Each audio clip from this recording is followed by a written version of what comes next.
ఉన్న బంగారాన్ని విడిపించి ఆ రోజు ఆన్లైన్ రేటుకే మేము కొంటాం. Sharma gold company.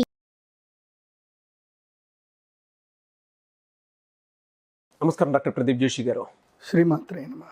ప్రీవియస్ వీడియోలో మీరు నేను చేసినప్పుడు దానాల గురించి మాట్లాడుకున్నాం. అందులో మోడ్రన్ దానం గురించి కూడా మీరు చెప్పడం జరిగింది. అండ్ దాన్ని అప్లై చేసి చూస్తే అంటే వేదిక్ నాలెడ్జ్ నుంచి ఇప్పుడున్న నాలెడ్జ్ వరకు చూస్తే ఏ విధంగా దానాలు చేయాల్సినటువంటి అవసరం ఉంటుంది, దాని ఫలితం ఏ విధంగా ఉంటుంది అనేది మాట్లాడుకున్నాము.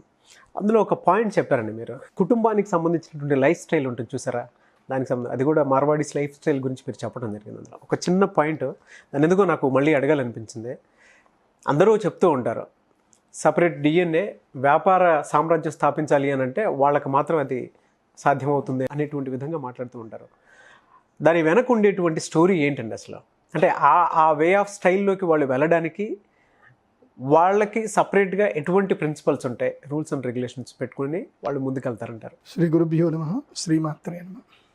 నాకు హెవీ నెట్వర్క్ క్లయింట్స్ ఉంటారు. నాకు హెచ్ఎన్ఐ క్లయింట్స్ అంటారు, హైలీ ఇన్ఫ్లుయెన్స్డ్ క్లయింట్స్ అందరూ. గుజరాత్కి వెళ్తాను నేను. గుజరాత్, సూరత్, బాంద్రా, ముంబై దగ్గర దీనికి వెళ్తాను.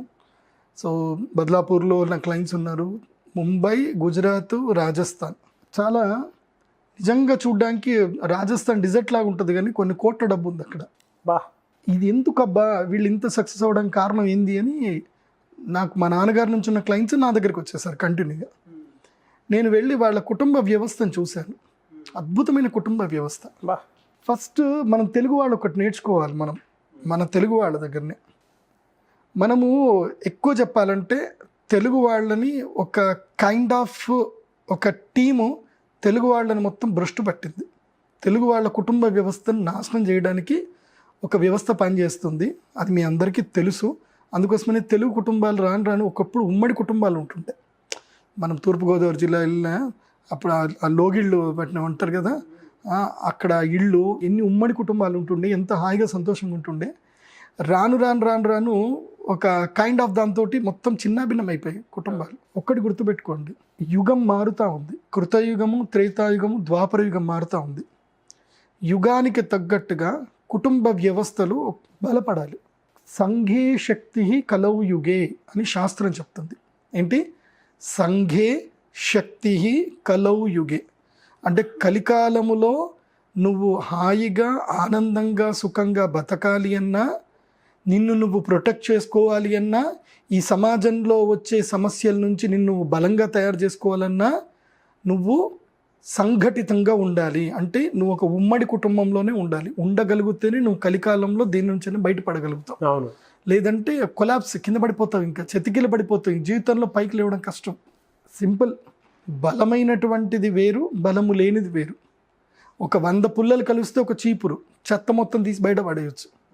100 మంది కలిసి ఒకే పుల్ల పట్టుకొని 100 మంది ఒకే పుల్లతో ఎంత ఉడిచినా చెత్త పోదు. ఆ 100 మంది కలిసి ఆ పుల్లలన్నీ ఒక దగ్గర చేయించి ఒక్క వ్యక్తితో చెత్త మొత్తం 2 నిమిషాలు క్లీన్ చేయొచ్చు. సో కలికాలంలో ఇది నేర్చుకోండి. ఇది మీరు నేర్చుకోవడం లేదనుకోండి, కలికాలంలో అయిపోయి. చెప్తున్నా కదా, సేమ్ ఎగ్జాంపుల్. ఒక పుల్లతో నీ జీవితంలో ఏ అప్పులు తీర్చలేవు, నీ జీవితంలో ఇల్లు కట్టుకోలేవు, నీ జీవితంలో అప్పులు తీర్చలేవు, నీ భార్య పిల్లని సంతోషపెట్టలేవు, ఏమీ చేయలేవు. అదే మీ కుటుంబ వ్యవస్థలో అందరూ కూడా కలిసి ఒకే మాట మీద ఉండి ఆర్థికంగా బలపడండి. మీ మనస్పర్ధలు, కొట్లాటలు అన్నీ ఉంటాయి, ఎక్కడైనా ఉంటాయి. వాటి ఎక్కడ తెలుసుకోవాలి అని అంటే ముచ్చట పెట్టుకోవాలి, ఇలా కొట్లాట పెట్టుకోవాలా, మళ్ళీ అందరం సాయంత్రం అయిందని కలిసి భోజనం చెయ్యాలా, రేపు తెల్లం మళ్ళీ డబ్బులు సంపాదించాలి. డబ్బుల విషయంలో మాత్రం ఐకమత్యంగా ఉండాలి. డబ్బు విషయంలో ఐకమత్యంగా ఉండాలి. ఇది మనకి ఈ మార్వాడీసు, జైన్స్, సింధీస్ని చూసి నేర్చుకోవాలి. మీకు ఇప్పటికీ కూడా చెప్తున్నాను, నేను ఎందుకు వీళ్ళ పేర్లు మీకు ఎగ్జాక్ట్ చెప్తున్నానంటే, మీరు ఎక్కడైనా షాపింగ్ మాల్స్కి వెళ్ళండి, ఏదైనా ఒక ఊరికి వెళ్ళండి, ఆ ఊరిలో ఎక్కువగా డబ్బులు ఎక్కడైతే ఫ్లోటింగ్ జరుగుతుందో మార్కెట్కి వెళ్ళండి, అన్ని దుకాణాలు తరిచి చూడండి. ఆల్మోస్ట్ దాంట్లో 60% అంటే పెద్ద షోరూమ్లు, పెద్దగా డబ్బులు ఉండేటివన్నీ కూడా ఎవరి ఉంటాయి తెలుసా? వీళ్ళయే ఉంటాయి. జైన్స్, మార్వాడీసు, తర్వాత సింధీసు, గుజరాతీసు, రాజస్థానీసు, మొత్తం అంటే స్టేబుల్ బిజినెస్లో ఉంటారు వీళ్ళు. ఏది? Hardware business. అంటే ఇక ఇప్పుడు మన గదిలో కూర్చున్నాం, ఈ వెనుక ఇవన్నీ టూల్స్ ఉన్నాయి. ఇవి టూల్స్ చేసిన ఇవన్నీ సప్లై చేసేవాళ్ళు ఎవరంటే రాజస్థానీసే. ఇవన్నీ ఇక్కడ రాజస్థానీసే దొరుకుతాయి, ఇంకా ఎవరి దగ్గర దొరకవు నీకు. ప్లైవుడ్ షాప్స్ మీరు మొత్తం భారతదేశంలో ఎక్కడికైనా వెళ్ళండి, ప్లైవుడ్ షాప్స్ ఎవరున్నాయంటే రాజస్థానీస్, మార్వాడీసే ఉంటాయి. ఓ జాజు ఫ్యామిలీ, ఇట్లా ఒక్కొక్క ఫ్యామిలీస్ ఉంటాయి అన్నమాట. సో వాళ్ళ దగ్గరనే ఉంటాయి, బికాజ్ వాళ్ళు ఫ్యామిలీ ఓరియంటెడ్ బిజినెస్ చేసుకున్నారు. ప్రపంచంలో మనుషులకి నిత్యావసరం ఏది అనేది పసిగట్టారు. కిరాణా బిజినెస్లు, ఘన్ శ్యామ్ మార్కెట్ చూడండి. సో అది వాళ్ళది మొత్తం కూడా, యూనిట్ అంతా వాళ్ళది.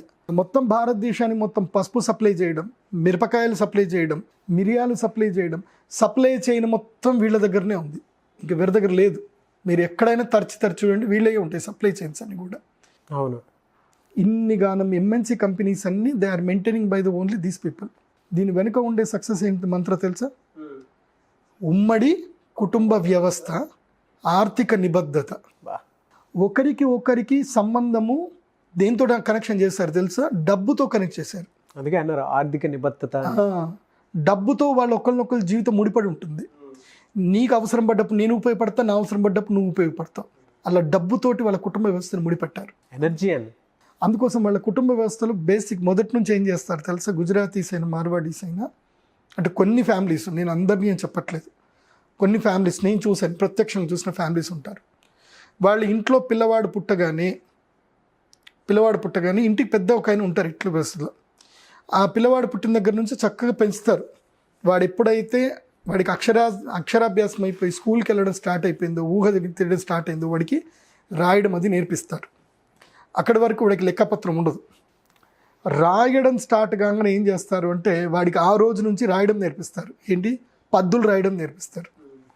వాడు చిన్నపిల్లాడు దాదాజీ ముझे క్రికెట్ బ్యాట్ చాయి అని అన్నాడు అనుకో, అచ్చా బేటా క్రికెట్ బ్యాట్ చాయి, చలో చలో క్రికెట్ కి బ్యాట్ ఖరీదాతో, చలో చలో తుమారా బుక్ లేకే జో అంటే వాడు పరిగెత్తుకుంటూ బుక్ తెచ్చుకుంటాడు. వాడు బుక్ తెచ్చుకుని క్యా లిఖనా హై దాదా, లిఖో, కిतना है तेरा बैट कितना है, अरे बैट कितना है रे, 30 रुपये, चलो लिखो लिखो, मैं आज दिन डेट तारीख लिखो అంటాడు. వాడు తారీఖు రాస్తాడు అక్కడ, తారీఖు లిఖో, आज टाइम क्या है लिखो అంటాడు, టైం రాస్తాడు వాడు. आज मैंने दादाजी के पास క్రికెట్ బ్యాట్ కే లియే 30 రూపాయలు లియా అని చెప్పి రాస్తాడు అక్కడ. వాడి చేతిలోతో రాయిస్తారు వాళ్ళు. దాన్ని వాడు క్రికెట్ బ్యాట్ ఇచ్చేస్తాడు. వాడు ఆ పద్దు బుక్ తెచ్చుకుంటాడు. వాడి మొత్తం ఆ పద్దు బుక్ వాడికి ఉంటుంది. వాడికి ఏం కావాలంటే వాడు తీసుకొని వస్తాడు అనమాట. దాదాజీకి కుछ పూछना है बोले तो బుక్ పక్కడికి ఆ జాతే. దాదాజీని ఏమైనా అడగాలంటే ఆ బుక్ పట్టుకున్నాయంటే వాడు దాదాజీకి ఇడికి ఏదో కావాలి అని చెప్పి మళ్ళీ ఏది కాదన్నారు. మళ్ళీ ప్రేమగా చూసుకుంటారు. అంటే దాని అవసరం ఏంది, ఏం కథ, క్యూ బేటా ఓ క్యూ చాయే బేటా, ఐసా ఉస్కే లియే చాయే, చలో చలో తుమ్కి, ప్రేమగా మాట్లాడతారు. ప్రేమ చాలా బలమైంది వాళ్ళకి. వద్దు అని చెప్పారు. వద్దు అని చెప్పేటప్పుడు కూడా వాళ్ళకి రీజన్ చెప్పి వద్దని చెప్తారు. ఏదైనా వద్దు చెప్పేదంటే అది చెప్పాలి కంపల్సరీ. పిల్లలకి ప్రేమ చేయడము ముఖ్యము, రియలైజ్ చేయడం కూడా ముఖ్యం. అలా చిన్నప్పటి నుంచి బాండింగ్ అనేది పెంచుతారు. అన్నదమ్ములు ఇద్దరు కొట్లాడుకున్నారు అనుకోండి, వాళ్ళిద్దరిని ఇమీడియట్లీ కౌగులించుకోమని చెప్తారు. వాళ్ళ ముందు వీళ్ళని తిట్టారనమాట. వాళ్ళకి అర్థమయ్యేటట్టు చెప్తారు. అరే బేటా తుమ్ దోనో झगड़ा करे तो कैसे बेटा, ऐसा नहीं करना का, बाहर लोगों से झगड़ा करने का, अंदर नहीं झगड़ा करने का, బయటోడితో కొట్లాడబెట్టుకో, లోపల కొట్లాడబెట్టద్దు అని చెప్తారనమాట. చాలా లాజిక్స్ నేర్పిస్తారు వాళ్ళ కుటుంబంలో. ఇవన్నీ ఎక్కడ జరుగుతాయి తెలుసా? వాళ్ళు ప్రతి నెల ప్రతి వారము వాళ్ళు మాలాంటి పండితుల్ని పిలిచి సత్సంగం పెట్టుకుంటారు. వాళ్ళు మేమన్నీ కథలు చెప్తాం, భాగవతం చెప్తూ, ధర్మశాస్త్రాలు చెప్తూ ఇవన్నీ చెప్తూ ఉంటాం. వీళ్ళు నోట్స్ రాసుకుంటారు. వాళ్ళు కంపల్సరీ నోట్స్ రాసుకుంటారు. భాగవతం కంపల్సరీ ఎవ్రీ మంత్ ఒక సత్సంగం పెట్టుకుంటారు వాళ్ళు. మీరు గుజరాత్లో ఎక్కడికి వెళ్ళినా సరే భజన్లు, సత్సంగులు పెట్టుకుంటారు. సో ఇవన్నీ కూడా పిల్లలకి ప్రిన్సిపల్స్ నేర్చుకుంటూ వస్తారు. మెయిన్ ధర్మము, బొట్టు పెట్టుకోవడము, కలిసి ఉండడము, వ్యాపార ధర్మం నేర్పియడము. కరెక్ట్గా వాడు 7వ తరగతి అయిపోయింది అని అంటే, మన దాంట్లో 7వ తరగతి అయిపోతే మనం ఏం చేస్తామంటే వాడు సినిమాలకు పోతానో యాడికి పోతానో వదిలేస్తాం. వాళ్ళ దాంట్లో అట్లుండదు. వాడు 7th క్లాస్ అయిపోయింది అని అంటే ప్రతి సండే హోంవర్క్లు అయిపోయిన తర్వాత లేదన్నా సండే రాగానే దుకాణానికి వెళ్ళమంటారు. ఎందుకోసం అంటే వ్యాపారం నడిచే సండే రోజు నడుస్తుంది ఎక్కువ వ్యాపారం. కాబట్టి సండే రోజు వీడి దుకాణంలో వీళ్ళు కూర్చోవాలి. కూర్చొని ఏం చేయాలి, సామాన్ మొత్తం సర్దాలి. అక్కడికించే బేసిక్స్ నేర్పిస్తారు, వ్యాపారం యొక్క బేసిక్స్ని నేర్పిస్తారు, లెక్క పద్ధతులు నేర్పిస్తారు, చిట్టా పద్ధతులు నేర్పిస్తారు. అన్నీ నేర్పించేసి వాడికి 12th స్టాండర్డ్ రాగానే వాడి బుక్ మొత్తం ఉంటుంది. వాడికి జీవితంలో ఎంత ఖర్చు పెట్టామని రోజు క్యాలిక్యులేషన్ ఉంటుంది. ఆజ్ తక్ కిత్నా ఖర్చు అని మళ్ళీ ఇవాళ తెలిసిపోతుంది. ఇవాళ రూట్ లెవెల్ నుంచి వాడు 5వ సంవత్సరం నుంచి, అంటే వాడు అక్షరాలు రాయడం స్టార్ట్ చేసినప్పటి నుంచి వాడికి 25 సంవత్సరాలు వచ్చేంత వరకు వాడి మీద వీళ్ళు ఎంత ఖర్చు పెట్టారో లెక్క ఆ రోజుటికి టోటల్గా దాన్ని ఏమంటారు క్లోజింగ్ బ్యాలెన్స్ రెడీ ఉంటుంది అనమాట. అంటే 10 లక్షలు ఖర్చు అయిందా 20 లక్షలు ఖర్చు అయిందా మొత్తం ఉంటుంది closing balance, with surplus closing balance ఉంటుంది. సో అందుకోసం మార్వాడీస్ ధనలక్ష్మి పూజ అప్పుడు అందరికీ చిట్టాపద్దుల బుక్కులు ఇస్తారు, మరి అకౌంట్ బుక్కులు మేము స్వస్తికేసి రాసిస్తాం అందరికీ. ఎవరి అకౌంట్ బుక్లు వాడికే ఉంటాయి. రోజు భార్యకి ఎంత కోసం ఖర్చు పెట్టారా, తినడానికి ఏం ఖర్చు పెట్టారా, ఖర్చు తప్పకుండా రాస్తారు, సంపాదన రాస్తారు, ఖర్చు రాస్తారు, రోజు అనాలిసిస్ ఇస్తారు. Financial analysis is most important day and day. ఇది చేసుకుంటారు.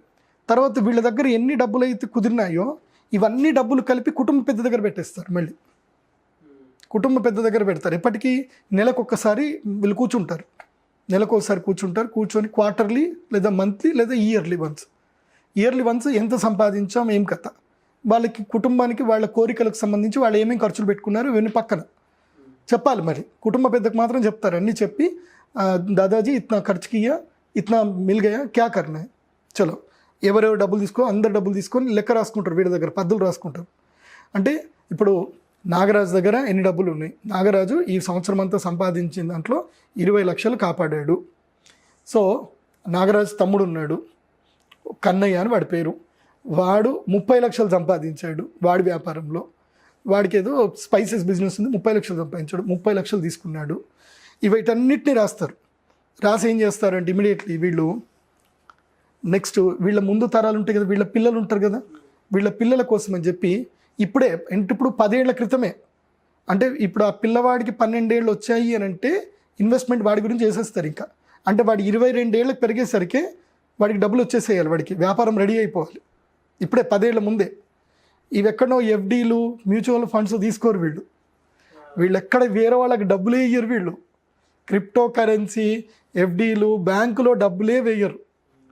ఈ లిక్విడ్ క్యాష్ అంతా దగ్గర పెట్టుకుంటారు. వెళ్ళి నేషనల్ హైవే ఎక్కడ ఉంటుందో అక్కడ వెళ్ళి ఇన్వెస్ట్ చేస్తారు.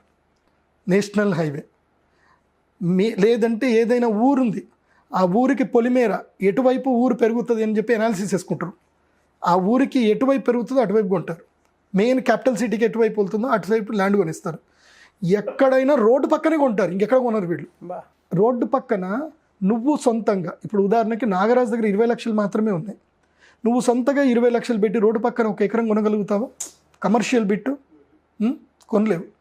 కానీ నాగరాజుకి 4 అన్నయ్యలు ఉన్నారు, కొనగలుగుతారు. తర్వాత నాగరాజు వాళ్ళ నాన్నకి 5 అన్నదమ్ములు, అందరూ ఒకే దగ్గర ఉన్నారు.